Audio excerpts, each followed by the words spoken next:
Mais je suis désolé, moi je n'étais pas là quand il était signé ce bail. Donc ceux qui ont accepté la signature de ce bail, je suis désolé de leur dire qu'aujourd'hui, ce bail est un document qui s'impose à nous. Oui, qui s'imposait à M. Truchot, puisqu'il a repris, c'est lui qui a répondu aux enchères qui avaient été lancées. Hein. Alors, on ne va pas gloser sur ces enchères, n'est-ce pas? C'était la consultation publique, hein, c'est le seul qui a répondu. C'est très intéressant. La consultation était publique. C'est très intéressant.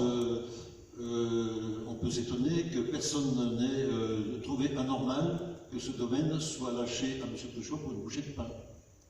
C'est le principe de la consultation publique. Hein. Oui, bien sûr. Quelle solution? Ben, je ne sais pas. Moi, j'aurais été maire, je pense que je n'aurais pas laissé partir le domaine de Blonay à 200 000. À part que c'était dans le cadre d'une faillite, donc du coup, la mairie n'avait pas la parole sur le sujet. Hein. Je pense quand même qu'il y a moyen de... Vous le savez, les tenants et les aboutissants de cette affaire ne sont pas glorieux, mais je vais dire... Juste pour revenir sur les faits, c'est effectivement une faillite, il y a effectivement une liquidation, vous avez tout à fait raison, mais rien n'interdisait à la commune, de présenter une offre pour reprendre le bail. Ah oui, absolument. Mais par contre, ça veut dire que la commune reprenait aussi à sa charge d'exécuter le bail pour réaliser les travaux, en tout cas de réaliser les travaux. Puisque la commune se retrouvait à la fois bailleur et bénéficiaire du bail, et on faisait ce qu'elle voulait. Je pense qu'à un moment, il faut arrêter de dire des bêtises. Nous avons loupé communément, tous ensemble, j'entends les communes le publier, à louper une occasion de récupérer un bail qui est exorbitant du droit commun, puisqu'il y a des clauses qui permettent au titulaire de bail de faire valoir un certain nombre d'éléments qui sont en réduction du prix possible de rachat. Je pense que c'est une aberration, je n'ai pas compris.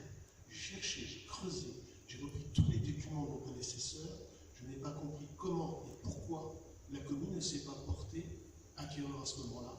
Nous aurions repris l'ensemble du domaine de Blonay pour quelque chose qui était entre 200 000 euros, 300 000 euros, 500 000 euros. On aurait peut-être eu M. Truchot en face de nous en enchérissement, mais je n'ai pas compris pourquoi nous ne l'avons pas fait. Je n'ai toujours pas compris pourquoi nous n'avons pas récupéré pour quasiment une somme symbolique l'ensemble des terrains de football qui est là, quand on sait le prix d'un terrain de football. Franchement, il y a un truc qui m'échappe. Il y a un truc qui m'échappe. Autant ce sujet, autant ce dossier a été mal construit au départ, autant on peut dire que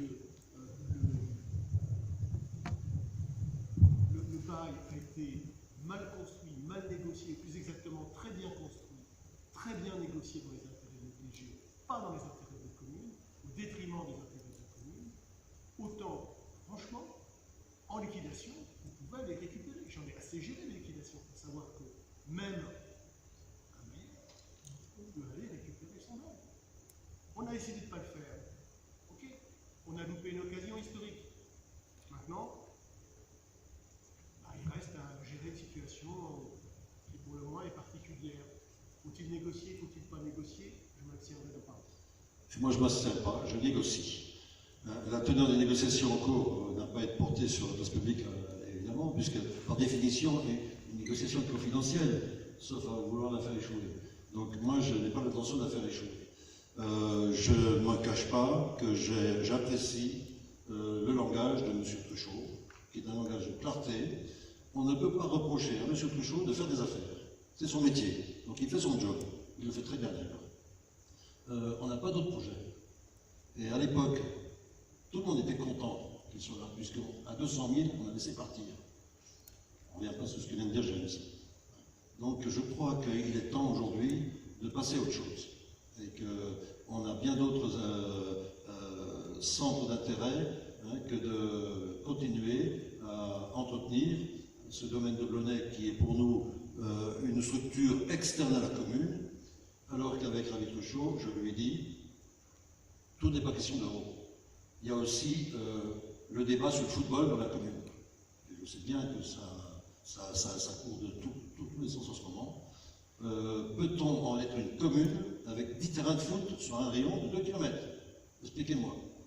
Donc moi je suis désolé, le football a vocation à être recentré sur le périmètre de Blonay et qu'on mutualise le maximum les frais d'entretien, etc. tout en préservant l'identité du CSAP, parce que c'est mon objectif. Maintenant, le CSAP peut continuer à rester retranché dans sa forteresse, mais ça ne durera pas autant que les impôts. Hein, je suis désolé, mais il y a un moment, il faut être un peu sérieux et penser à... Moi, je pense à l'avenir du CSAP. Le CSAP est un bel outil, 400 adhérents, une bonne partie ne sont pas de la commune, mais c'est très bien. Je préfère voir les jeunes sur un terrain de foot qu'à mettre le feu aux poubelles.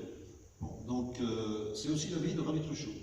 Et j'y vois une vertu, c'est qu'en faisant un pôle footballistique sur un site unique à Blonay, nos jeunes voient à côté une académie. Et pour moi, il n'y a pas l'élite et le menu peuple. Donc ce que je souhaite, c'est qu'il y ait une interactivité entre les deux. Bien sûr que M. Truchot préservera son académie, c'est son outil. Mais à côté, on peut faire vivre notre club de foot avec des infrastructures mutualisées et au besoin des équipements à terme qui permettront de tout transférer en haut. Et ça rejoint la question que vous avez évoquée avant, que tu as évoquée, sur le parking à l'arrière de Saint-Exupéry. Il est clair que dans l'évolution de la ZAC, le projet, c'est une voie qui est au nord de Saint-Exupéry et qui va rejoindre l'autre parking pour que les parents puissent passer par l'arrière et reprendre le rond-point. Donc, c'est une question d'aménagement de territoire. Quand je vous dis que je veux un PLU qui prenne en compte les axes, c'est ça qu'il faut construire. Donc là, pour être clair, donc on parle bien de créer une voie sur les infrastructures sportives. À terme, oui, mais tout se tient. Il faut d'abord régler le dossier de Blonay, ensuite il faut travailler avec le CSAP, je l'ai indiqué. Moi, ses adhérents. Je travaille avec le CSAP, je travaille avec Blonay, je travaille avec la mairie de Thonon pour essayer de co-construire un projet. La seule personne qui a eu une vision, on va dire, intelligente à la chute de l'ETG, c'est M. Escoffier. C'était ça qu'il fallait faire. On ne l'a pas fait. On ne l'a pas fait parce qu'on est dans une citadelle. Hein. On se bétonne. Mais ça ne tient pas la route. Et Escoffier n'a pas pu le faire parce qu'il lui a manqué 500 000 €. Donc c'est dommage qu'à ce moment-là, personne n'ait eu le courage de dire Banco, on y va, on met 500 000 €. Et on aurait réglé le problème du foot au mieux des intérêts. Alors aujourd'hui, on a le TGG, sur la commune de Publié, c'est le TGG. Les seuls qui n'y sont pas, c'est Publié. On a un club de Thonon, un club d'Évian. Publié, nous, on est out. On m'explique. Donc moi, je suis partisan de le TGGP. Mais c'est un débat, je reconnais. Je reconnais qu'on donne un coup de pied dans la fourmilière. Je reconnais qu'il va falloir qu'on évolue. Et je pense que si on n'évolue pas, on tue le CSAP. Enfin, pas moi, c'est pas. J'ai pas envie de tuer le CSAP, au contraire. Je veux le défendre. Ce que j'aimerais, c'est que les personnels du CSAP comprennent la chose. Et qu'ils se l'approprient. C'est à eux de venir travailler avec nous. Dire, ben voilà, nous, voilà comment on verrait les choses. Et qu'ils soient dans le constructif. Pas dans l'opposition, je veux dire, stérile. Après, ça, je dirais, c'est l'association avec vous, je dirais, ça c'est à eux de venir échanger avec vous. Bah, néanmoins, on pourrait quand même se poser la question sur Blonay. Oui. Après, effectivement, comme ça a été dit, c'est peut-être pas une question d'euros, mais néanmoins, on n'a pas un philanthrope en face de nous non plus, donc on n'est pas là pour brader, je pense, Blonay non plus. Mais il n'est pas question de brader Blonay, il n'a jamais été question de brader Blonay, sauf que M. Truchot, avec le bail qu'il a, et s'il produit l'équivalent de 3 millions de factures sur le chantier, sur le site de Blonay, il peut les déduire, le bail lui donne le droit de déduire. Donc dans le bail, il y a la vente du château et de... On est à 966 000 €, et puis il y a 1,4 million sur le bail, sur lequel il peut déduire les loyers qu'il a déjà versés, et il peut déduire les travaux qu'il a effectués. C'est ce qui est écrit dans le bail, je suis désolé. Donc je peux vous dire, estimons-nous heureux qu'on ait encore la possibilité de dire à Ravi Truchot, on négocie à tel montant. Donc est-ce que, du coup, par rapport à ça, est-ce qu'on a un état de la dernière estimation des domaines? Non. Ravi Truchot est à Miami.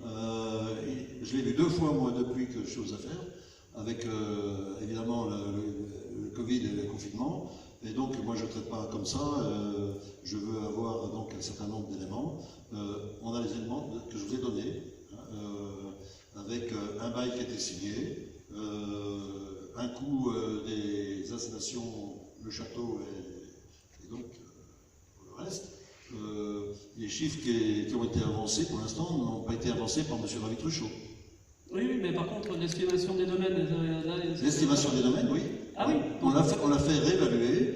Elle est de 3 millions et quelques poussières, 3 millions 3 000, quelque chose comme ça. Donc on l'a fait refaire puisqu'elle était caduque.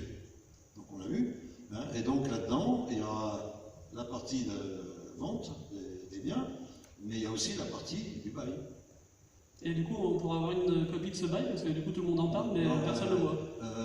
Moi, je suis désolé, moi, je suis en phase de négociation. Donc, c'est un document public, là, il n'est pas lié à la négociation. J'ai en face de moi un homme d'affaires qui n'est pas là pour discuter avec Pierre-Paul Jacques au jour du bail. On est en négociation, et j'ai envie que les négociations aboutissent. Ah, mais nous, on est convaincus du principe aussi, mais par contre, on peut avoir une copie du bail, c'est un document public. Le bail, s'il est public, vous pouvez aller vous le procurer. Il suffit d'aller au greffe du tribunal de commerce. Parce que du coup, ça veut dire que la commune ne nous communiquera pas de bail, c'est ça? Et pourquoi C'est un document qui est... Nous, élus, on est... Le bail, vous le connaissez, vous étiez aux affaires. Le bail, c'est aux affaires. C'est vous qui étiez aux affaires. Mais alors, c'était pas moi qui étais en charge de la négociation. Hein. Vous êtes en train de me dire que vous ne connaissiez pas le bail. Là, on en a entendu parler, mais je l'ai jamais vu. Ah, voilà, on a entendu parler. Mais écoutez, nous, on ne travaille pas comme ça. Hein. C'est votre municipalité qui a signé Ouais. le bail. Non, c'est pas ma municipalité, c'était la municipalité d'avant. Oui, mais écoutez, c'était le même maire. Peu importe. Oui, c'est peu importe. Donc vous êtes en train de me dire que vous nous refusez la copie du bail, c'est ça? Je ne refuse pas la copie du bail, vous pouvez vous le procurer. Mais je suis très surpris que vous me le demandiez. Ça veut dire que vous étiez au courant de rien. Non, c'est pas ce que j'ai dit. Ça, c'est votre raccourci, ça. Non, c'est pas un raccourci. Ah, mais si vous voulez rentrer sur ce terrain-là, c'est pas un problème. Ou alors vous étiez au courant et vous avez tout approuvé. Absolument pas. Ce qui est encore plus grave. Absolument pas. Si, j'assiste. Insistez comme vous voulez, mais si vous venez sur ce terrain-là, je pourrais vous attaquer sur d'autres choses aussi. Moi, le bail, c'est pas moi qui l'ai signé. Mais moi non plus. Donc, vous pouvez l'avoir, allez-y, vous venez le chercher. D'accord. Voilà. Mais moi, à ce stade, je suis en négociation. Donc, j'ai pas à me répandre à l'extérieur de ce qu'on négocie. J'ai pas envie de perdre cette négociation. Vous avez déjà fait suffisamment de dégâts par le passé, n'en rajoutons pas. Et quand je dis que ça aurait pu se traiter ailleurs que dans un conseil municipal, vous voyez très bien à quoi je fais référence. Ah bah non, pas du tout. Parce que du coup, c'est pas moi qui négociais ce type de... Oui, mais moi je vous le dis.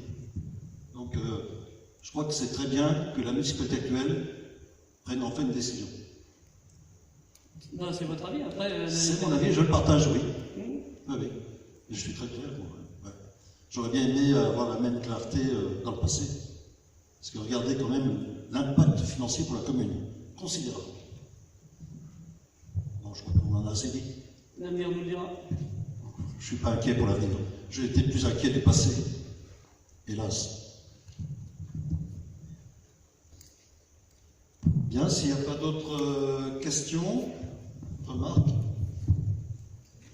Une petite dernière communication quand même sur la composition du Conseil consultatif des aînés. Je vous rappelle que le Conseil consultatif des aînés a été créé et qu'on a 3 mots importants. On a le mot conseil, on a le mot consultatif et on a le mot aîné. Conseil. Donc on est là pour porter du conseil.